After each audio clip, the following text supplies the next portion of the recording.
Hallelujah, good morning. इस नए साल में एक और दिन प्रभु ने अपने अनुग्रह से हम सबों को दिया है कि हम मिलकर उनके वचनों पर मनन कर सकें। तो आइए वचनों को सुने। प्रार्थना। महापवित्र पिता परमेश्वर, विश्वास योग्य प्रभु, आपकी स्तुति हो। साल बदल जाए, परिस्थितियां बदल जाएं, लेकिन आप नहीं बदलते। हर परिस्थिति में आप हमारे साथ रहते हैं। इसके लिए हम आपका धन्यवाद करते हैं। विश्वास के साथ आगे बढ़ने में आप हमारी मदद करें। यीशु के नाम से प्रार्थना मांगते हैं, आमीन। प्रभु की महिमा हो। कैसा चल रहा है आपका साल?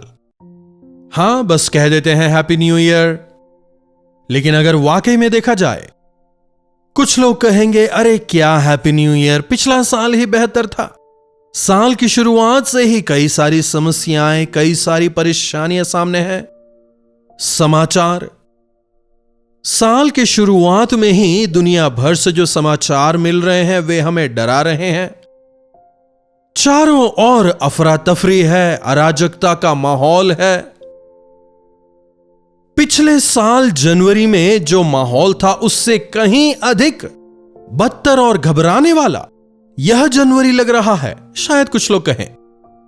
यस, अय्यूब की पुस्तक उसके 29वें अध्याय में दूसरी आयत में अय्यूब क्या कह रहा है? भला होता कि मेरी दशा बीते हुए महीनों की सी होती। बीते हुए समय की तरह, गुजरे हुए समय की तरह अगर मैं होता तो अच्छा होता। यह जो समय है, यह जो नया साल मेरे सामने आया है, इससे कहीं ज्यादा बेहतर बीता हुआ साल मेरे लिए था। यकीनन नए साल के लगने के साथ ही पुरानी सारी चीजें बदल जाएंगी, ऐसी कहीं कोई गारंटी नहीं है ना। हर एक व्यक्ति के जीवन में नया साल तमाम प्रकार की आशीषों के साथ शायद नहीं आएगा ना। क्यों इस नए साल में शुरुआत ही से इतनी सारी परेशानियां आ रही हैं? अय्यूब कह रहा है, भला होता कि मेरी दशा बीते हुए महीनों की सी हो जाती, जिन दिनों में परमेश्वर मेरी रक्षा करते थे। जब परमेश्वर मेरी रक्षा करते थे तब मैं बीमार नहीं था, आर्थिक परेशानियां नहीं थी, परिवार में समस्या नहीं थी, मेरा जीवन सुकून से भरा था। जी हां, हमारे जीवनों में भी कई ऐसे दिन हैं जहां हमने परमेश्वर की संपूर्णता का, उनकी भलाई का अनुभव पूरी तरह किया। प्रभु हमारे साथ हैं, इसलिए तमाम चीजें सफल रहीं। ऐसा सोचना सहज है। दुखों के आते ही शायद प्रभु ने हमें छोड़ दिया। रुकावटों के आते ही मैंने पता नहीं क्या पाप किया, ऐसी कौन सी गलती मुझसे हो गई, शायद मैंने परमेश्वर को दुख दिया है। कई बार हम ऐसा सोचते हैं। जी हां, ऐसा विचार आना सहज है। मैंने भी कई बार ऐसा सोचा है, मुझे क्या हो गया, क्यों यह समस्या, यह तकलीफ मेरे जीवन में आई, मैंने क्या गलती की, मैंने क्या पाप किया, कहीं मैंने प्रभु को छोड़ तो नहीं दिया। हमारे जीवनों में समस्याएं क्यों आती हैं? हां, हमारी समस्याओं के कारण हम ही हैं। सबसे प्रमुख कारण हमारे पाप ही हैं, लेकिन हर बार ऐसा जरूरी नहीं। अगर हम हमेशा सुखी जीवन बिताते रहे, हमेशा आशीषों की भरमार रहे, तो क्या प्रभु को हम याद रखेंगे? सब कुछ देने वाले प्रभु कभी कभी परीक्षा भी देते हैं, है ना। आपके मां बाप ने अच्छे एक कॉलेज में आपका दाखिला करवाया, नए कपड़े वगैरह खरीद के दिए, पूरा कॉलेज का जो फीस था भरा, हर रोज कॉलेज आने जाने के लिए आपको एक नई गाड़ी खरीद के दी, पॉकेट मनी दिया। लेकिन कॉलेज में जाकर पढ़ाई आपको करनी है, वहां आपको एग्जाम देना है, और उस परीक्षा में आपको अपनी योग्यता, अपनी क्षमता दिखानी है। उसी आधार पर आपको परखा जाएगा। जब तक प्रेशर ना हो सभी पास हैं। परीक्षा में ही पता चलेगा कौन फेल है कौन पास। यह केवल कॉलेज की परीक्षा लिखने वालों के लिए ही नहीं है, आत्मिक तौर पर भी परीक्षाएं हैं। आत्मिक तौर पर परमेश्वर हमें परखते हैं। आत्मिक तौर पर हमने कितनी अधिक उन्नति की है, प्रभु वो जानने की इच्छा रखते हैं। यहां अय्यूब के जीवन में एक परीक्षा आती है। जब तक सब कुछ ठीक था, हालेलुया स्तुति महिमा गा रहा था, प्रभु की स्तुति कर रहा था, इसीलिए तो वो आपका पीछा कर रहा है। सब कुछ आपने दिया इसीलिए आपका अनुकरण कर रहा है। शैतान इल्जाम लगाता है, नहीं, मेरा सेवक अय्यूब ऐसा नहीं है, चाहिए तो कोशिश करके देख ले। कहते हुए परमेश्वर शैतान को परमिशन देते हैं, अनुमति देते हैं। बिना प्रभु की अनुमति के हमारे जीवनों में कुछ नहीं होता। विश्वास करें, चाहे अच्छा हो बुरा हो, परेशानी हो तकलीफ हो कमी घटी हो, जो कुछ भी हो, बिना परमेश्वर की अनुमति के प्रभु के संतानों के जीवन में कुछ भी नहीं होता। किसी भी मनुष्य का हम पर कोई अधिकार नहीं। हमारे ऊपर अधिकार रखने वाले हमारे प्रभु यीशु हैं, जिन्होंने हमारे लिए अपनी जान दी। आप अगर यह विश्वास करें तो घबराएंगे नहीं। समस्याओं के बीच प्रभु के अनुग्रह से विजयी होंगे। परख कर देख ले। शैतान परीक्षा करता है, शैतान परीक्षा करता है, परमेश्वर परखते हैं और परीक्षा में उत्तीर्ण होने की हिम्मत देते हैं। तो यहां अय्यूब के जीवन में एक परीक्षा आती है। मेरे जीवन का जो पुराना समय था वो काफी अच्छा समय था। मेरे जीवन में भरपूरी थी, मेरे पास कोई कमी घटी नहीं थी, मेरे पास बहुत धन दौलत थी, मेरे परिवार में सुख समृद्धि थी, मेरे बच्चों के बीच में आनंद और खुशी थी। हम सब मिलकर आनंद और संतोष के साथ में खुशी से जीवन बिता रहे थे। मेरे सभी 10 संतान मिलकर घर में भोज करते थे, हम खाते पीते और आनंद से रहते। नगर में लोग मेरा सम्मान करते, मेरे पास धन संपत्ति थी, मैं दान दक्षिणा किया करता था। परमेश्वर मेरे साथ थे, इसीलिए मैं बढ़ता चला गया। भला होता कि मेरी दशा बीते हुए महीनों की सी होती। चौथी आयत देखिए, वे तो मेरी जवानी के दिन थे जब ईश्वर की मित्रता मेरे डेरे पर प्रकट होती थी। उस समय तक तो सर्वशक्तिमान मेरे संग रहा करते थे, मेरे लड़के बाले मेरे चारों ओर रहते थे और मैं अपने पैरों को मलाई से धोता था। उपमान के रूप में कह रहा है, पैरों को मलाई से धो रहा है और चट्टान से तेल निकल रहा है। समझ रहे हैं? दूध का जला छाछ भी फूंक फूंक कर पीता है। आपने यह कहावत सुनी होगी ना? यह धोखा खाए हुओं के लिए है। लेकिन प्रभु मेरे साथ हैं, इसलिए जहां कहीं मैं कदम रखूं वह ऐसा होगा मानो मैंने ऐसे चट्टान पर कदम रखा है जहां तेल निकलता हो, अर्थात जो काफी कीमती हो। सर्वोत्तम चीजों का मैंने अनुभव किया है। परमेश्वर का हाथ मेरे परिवार के ऊपर था। कोई समस्या नहीं, केवल आशीषें ही थीं।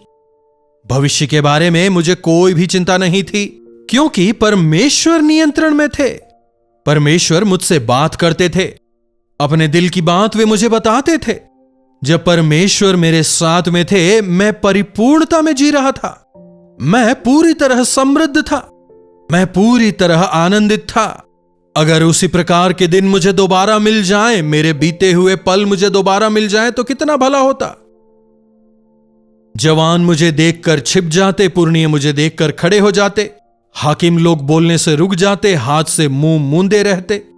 कहने का मतलब सभी लोग उसका सम्मान किया करते थे। मैं दुहाई देने वाले दीन जन को, असहाय अनाथों को भी छुड़ाता था। जो नाश होने पर था मुझे आशीर्वाद दिया करता था, और मेरे कारण विधवा गीत गाया करती थी। काफी दान धर्म उसने किया। समझ रहे हैं? भला होता कि मेरी दशा बीते दिन की सी होती। ऑल ऑफ अ सडन, एक ही दिन में, कुछ ही पलों में 10 के 10 बच्चे मर गए।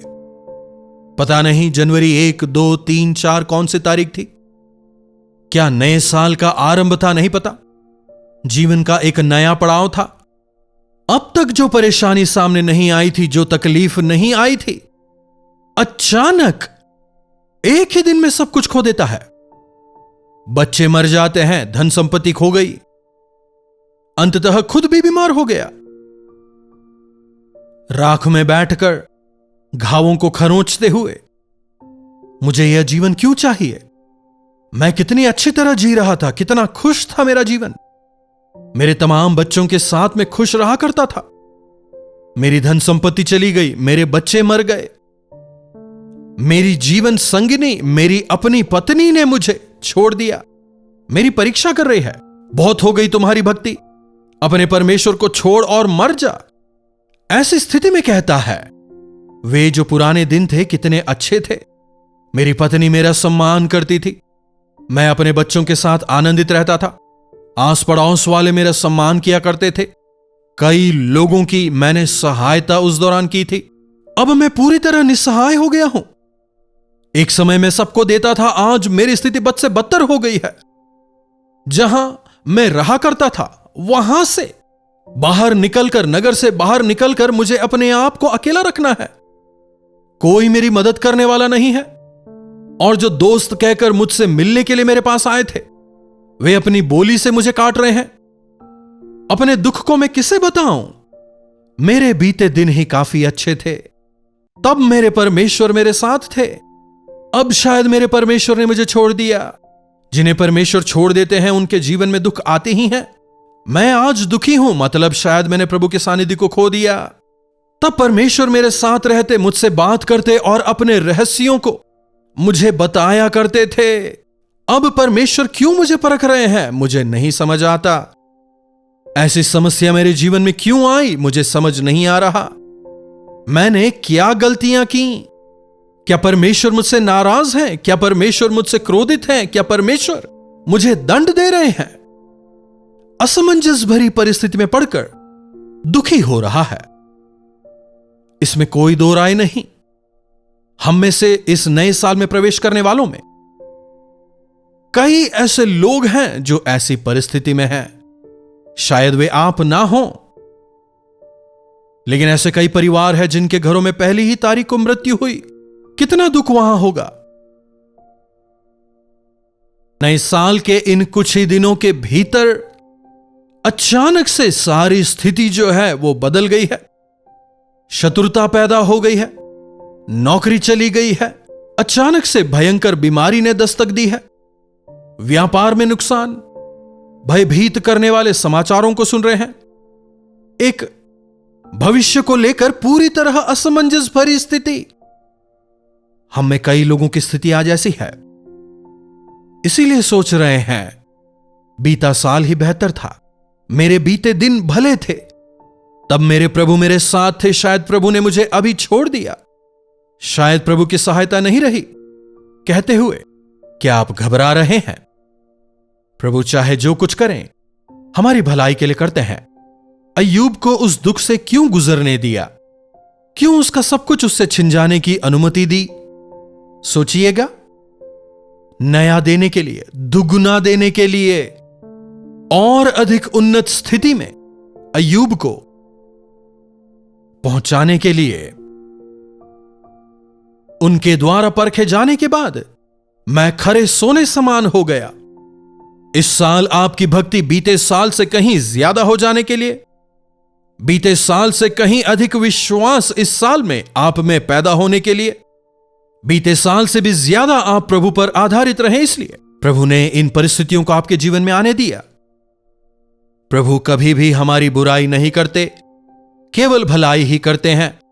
इस बात को आपके जीवन में जाहिर करने के लिए परमेश्वर ने कुछ एक रुकावटों को आपके जीवन में आने दिया है। घबराए ना, डरे ना, प्रभु को छोड़े ना, उनकी खिलाफत ना करें, रुके ना, आगे बढ़ें। दुगनी आशीषें, बहुतायत की आशीषें आपकी बीती अवस्था से भी कहीं ऊंचे स्थान पर प्रभु आपको पहुंचाएंगे।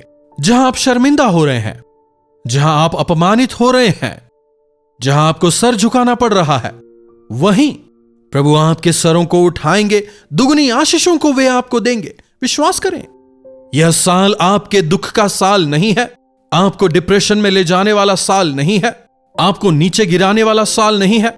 आप पहले जिस परिस्थिति में थे उससे कहीं अधिक ऊंचाई पर ले जाने वाला साल है। हालेलुया। विश्वास करें, प्रभु के आश्चर्यों को देखेंगे। सही समय पर तमाम चीजों को वे अच्छा करेंगे।